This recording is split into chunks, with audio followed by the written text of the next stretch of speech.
Hello guys, কেমন আছেন আপনারা সবাই? আশা করি অনেক ভালো আছেন। আজ আমি আপনাদের জন্য কাঁচকলার ঝোলের রেসিপি নিয়ে হাজির হলাম।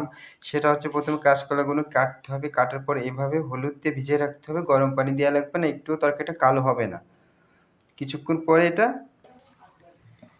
গাইস আমি এখন কড়াইটা দিয়ে দিচ্ছি। আমি যে হাফ কাপ পরিমাণ তেল দিয়ে দিলাম। মরিচ পেঁয়াজগুলো অ্যাড করলাম। আমার পেঁয়াজটা ভাজা হয়ে গেছে। এখন আমি এখানে 2 চামচ লবণ অ্যাড করলাম, 1 চামচ হলুদ অ্যাড করলাম। এখানে আমি অল্প পানি অ্যাড করলাম।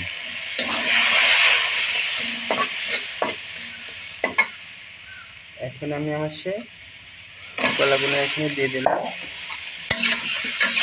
এইভাবে কিছু সময় কলাটা নাড়তে হবে।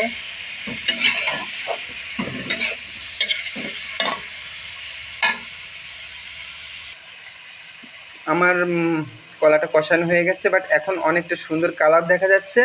আমি কিছু মাছ ছিল সেটাও অ্যাড করলাম। এখন আমি এখানে পরিমাণ মতো পানি দিয়ে দেব।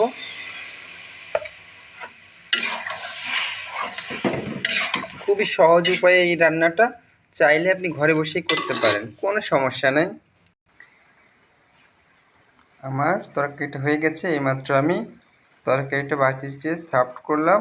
বাট আপনারা চাইলে এরকমভাবে রান্না করবেন। দেখেন কালারটা কত সুন্দর হয়েছে। ঝোলটা মাখা মাখা হয়েছে, কারণ একটু গাঢ় হয় কলার ঝোল, নামাই ফেললেই গাঢ় হয়ে যায়। বাট আপনারা চাইলে এরকমই রান্না করে খাবেন।